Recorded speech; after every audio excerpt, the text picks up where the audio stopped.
बीते बृहस्पतिवार शेयर बाजार में एक खबर छाई रही जिसकी वजह से बैंकिंग शेयरों में अच्छी खासी गिरावट देखने को मिली। बैंक निफ्टी दिन के ऊपरी स्तर से करीब 750 पॉइंट नीचे गिरकर बंद हुई थी। सुप्रीम कोर्ट ने आरबीआई से कहा कि ग्राहकों से मॉनिटोरियम पीरियड में कोई भी ब्याज ना वसूला जाए।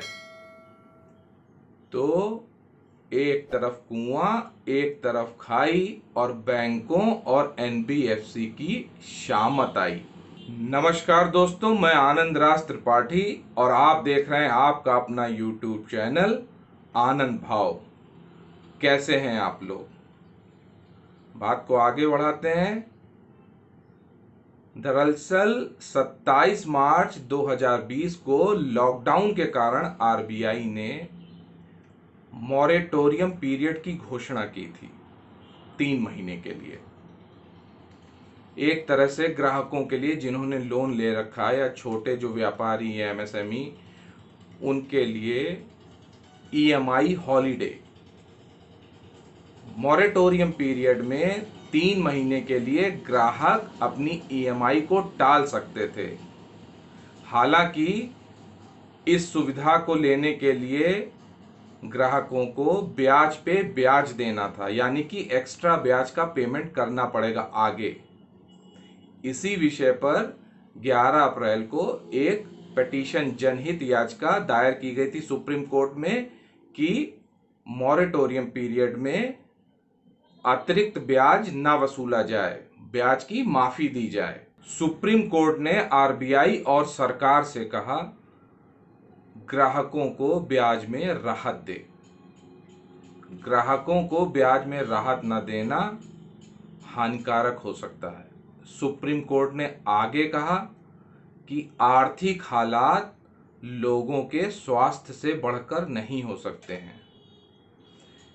उधर आरबीआई ने सुप्रीम कोर्ट से गुहार लगाई कि वो ब्याज माफी पर जनहित याचिका की सुनवाई ना करे।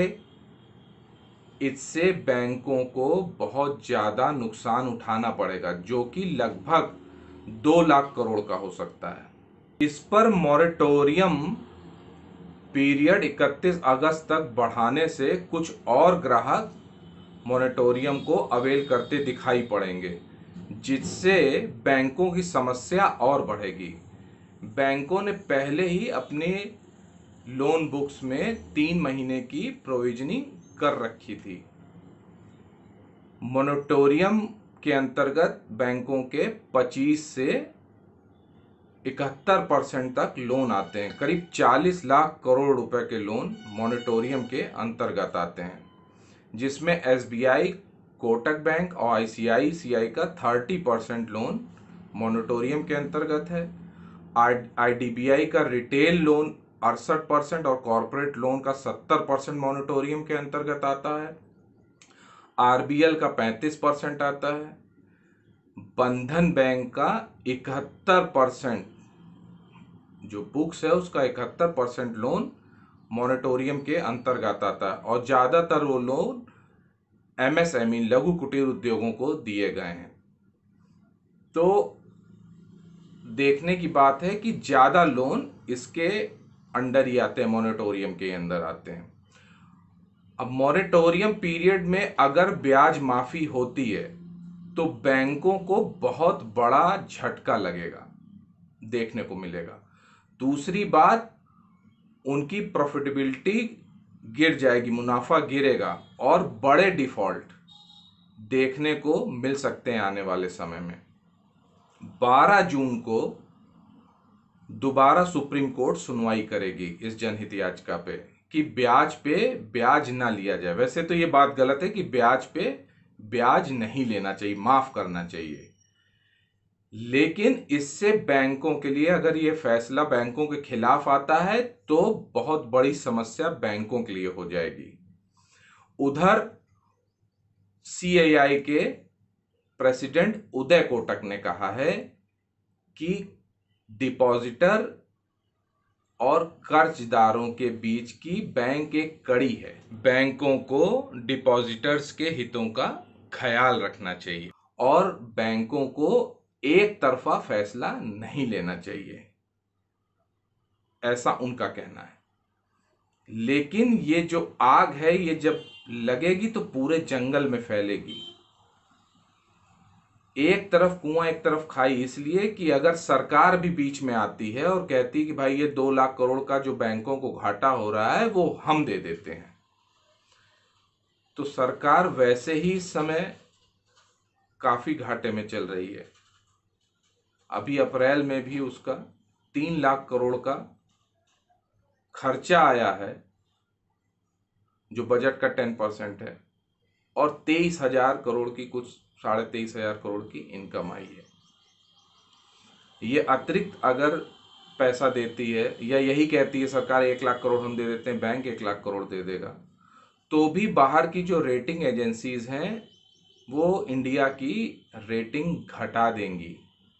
और अगर सरकार कहती कि भाई हम नहीं करते, बैंक इसको क्या होता अपनी बुक्स में डाइजेस्ट कर लें, बुक्स में अपना इसको राइट ऑफ कर लें, तो फिर बैंकों को बहुत बड़ी दिक्कत आने वाली है। और उस दिक्कत को देखते हुए जब उनका मुनाफा गिरेगा तो शेयर मार्केट में बहुत बड़ी गिरावट आएगी। शेयर मार्केट में अच्छा खासा करेक्शन देखने को मिल सकता है। बैंकिंग सेक्टर और फाइनेंशियल सेक्टर में काफी उठापटक हो सकती है। बैंकों पर 12 जून तक तलवार लटकती रहेगी। ग्राहकों का तो होगा भला और बैंकों का निकल जाएगा दिवाला। अब देखना यह है कि 12 जून को फैसला क्या आता है, उसके अकॉर्डिंग हम लोग आगे का ट्रेडिंग स्ट्रेटजी फॉलो करेंगे शेयर मार्केट के लिए, क्योंकि बात शेयर मार्केट की ही हो रही है, उस पे ही इसका असर पड़ेगा। प्लीज़ मेरे टेलीग्राम चैनल को ज्वाइन करिए, जिसकी डिटेल डिस्क्रिप्शन बॉक्स में लिखी हुई है, आनंद भाव के नाम से है।